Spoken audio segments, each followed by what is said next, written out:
Thank you, Chairman. Thank you to the witnesses for coming. This is one of the areas where it's kind of fun to be on EPW, and we work together, and I think can get a lot of things done.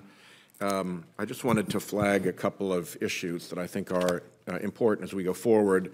One is I want to add to the record here a statement of the American Property Casualty Insurance Association that they made to the House Committee on Transportation Infrastructure, in which they pointed out the importance of incorporating climate risk models and climate resilience standards into all public infrastructure projects, and that it's not just designing and building resilient infrastructure, it's also retrofitting existing infrastructure in areas at risk. And I think, every head nodding about this, but it becomes particularly important for states like mine that are coastal, where there's a lot of infrastructure along the coast, and where we're at risk of losing transport capability to flooding. Highway 95, in the big rainburst flooding of several years ago, actually closed because it was filled with water.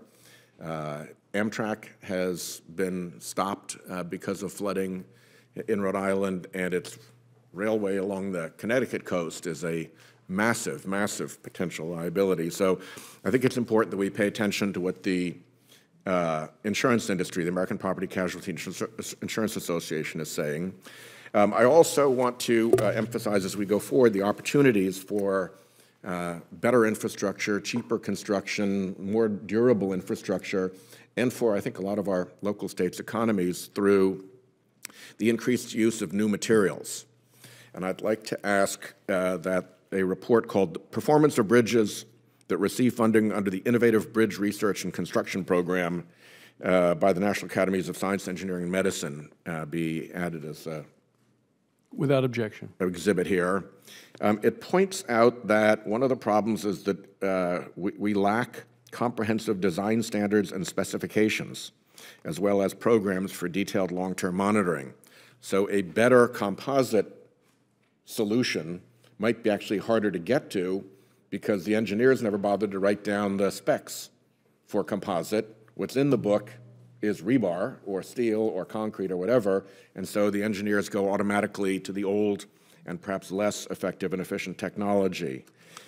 Trials of composite materials were a major interest of participants in the study, but few of the states, I'm reading here, few of the states that responded to the survey use or have specifications for FRP deck elements, superstructure elements, pre-stressing tendons. Yeah, okay. Most states had little or no prior experience with these materials, and so I think we need to continue to press forward to make sure that these new and potentially better, lighter, smarter, more durable materials have a fair chance to compete against the traditional materials.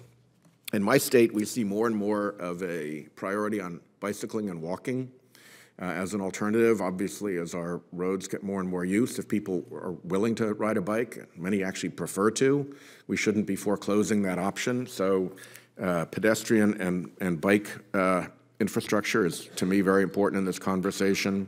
I'll echo our ranking member's remarks about the charging infrastructure for electric vehicles. We are having, I mean, I'm not a serious car person, but I like cars and I like driving. And when you look at the electric vehicles that are coming into the marketplace, these ain't golf carts.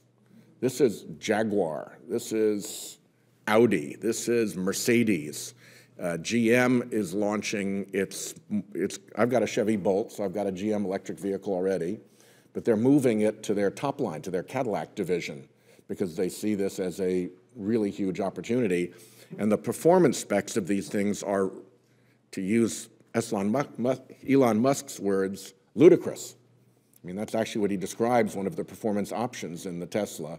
You can blow the doors off a Lamborghini with your electric Tesla for about a fifth the price of the vehicle. So I think we've got to be prepared for a larger and more rapid adoption of electric vehicles as the market sees how incredibly cool they are and what fun they are to drive, just like basic human characteristics here.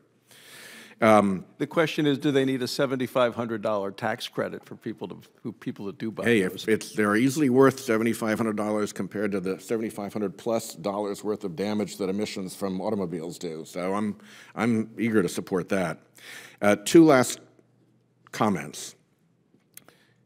As far as environmental streamlining goes, I'm all for it.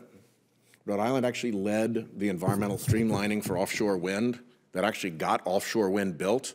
And once we showed that it could be done, there have been literally multiple hundreds of millions of dollars of investment in offshore wind that have come immediately into the market because we showed that the permitting did not have to be fatal to the project. So I'm all for that, as long as it's not a pretext for crummy environmental protection and rolling local communities.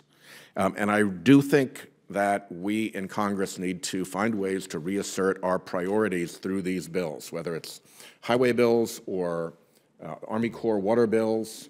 The idea that we just shovel enormous amounts of money into these executive agencies and then beg and plead for their consideration as to what might get funded and get lost in their priorities and lost in their bureaucracy, I think we need to revisit that and create a stronger system of regard for congressional priorities. So with all of that, I'd be happy to turn if anybody wants to comment on that, please do so as a question for the record, but my time has expired here, so I've got to go on to other. So take that as a question for the record, put your answers in writing if you'd like to respond to any of those thoughts.